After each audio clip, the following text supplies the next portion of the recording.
تم اللہ سے اپنی دعاؤں کی بہتری مانگا کرو، کیونکہ جب تم اللہ سے اپنی دعاؤں کی خیر طلب کرنے لگتے ہو تو اللہ تمہاری من پسند چیز سے نہ تو کبھی تمہاری آزمائش کرتا ہے اور نہ کبھی تمہیں اس شے کی طلب لگاتا ہے جو تمہاری نہیں ہوتی۔ تہجد کے سجدوں میں مانگی گئی دعائیں جب عرش تک پہنچ جاتی ہے تو کن کی خوشخبری ساتھ لے کر ہی لوٹتی ہے۔ جب تہجد کی دعائیں عرش پر گونجتی ہے تو پھر رب تمہاری دعا کو تمہاری جھولی میں ڈال ہی دیتا ہے، پھر تمہاری ادھوری خواہش مکمل ہو جاتی ہے اور تمہیں مطمئن کر دیا جاتا ہے۔ جب اللہ کا لاڈلا بننے کی جستجو ہو یا دعا قبول ہونے کی تڑپ دل میں موجود ہو تو تہجد میں کھڑے ہونے کے لیے یہ سرد راتیں اثر نہیں کرتی۔ جب اللہ کی محبت دل میں اتر جائے نا تو وضو کے لیے ٹھنڈے پانی سے بھی جسم کو کوئی فرق نہیں پڑتا۔ جب دعا کے لیے ہاتھ اٹھاؤ تو یہ یاد رکھو کہ تم جس سے دعا مانگ رہے ہو وہ مالک کن ہے۔ جب دعا کر رہے ہو تو یہ دھیان میں رکھنا کہ وہ المجیب ہے، یعنی دعا قبول کرنے والا، اور جب دعا مانگ لو تو یہ یقین رکھنا کہ دعا قبول ہونے والی ہے، کیونکہ وہ القادر ہے، یعنی ہر چیز پر قدرت رکھنے والا۔ ضرور قبول ہوں گی تمہاری دعائیں، یہ وعدہ ہے تم سے اللہ کا۔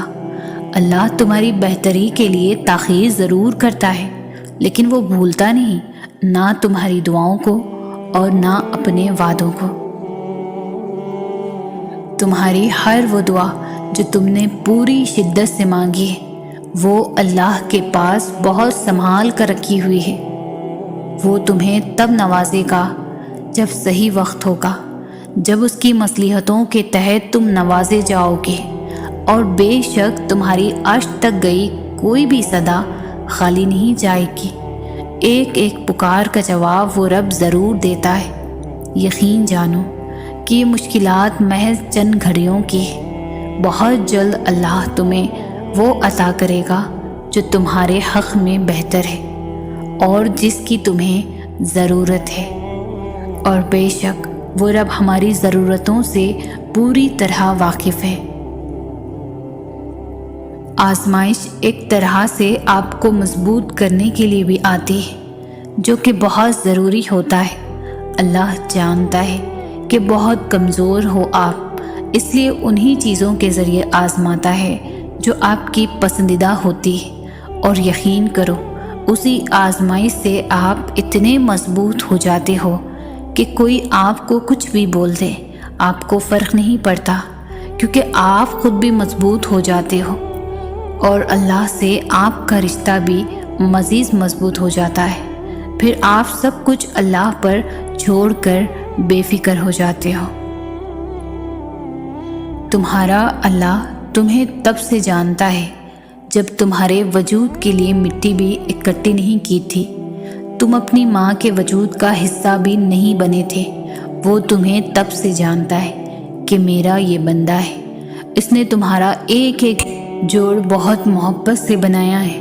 وہ تب بھی جانتا رہے گا جب روز محشر تمہاری ماں تک تمہیں نہیں جانے گی۔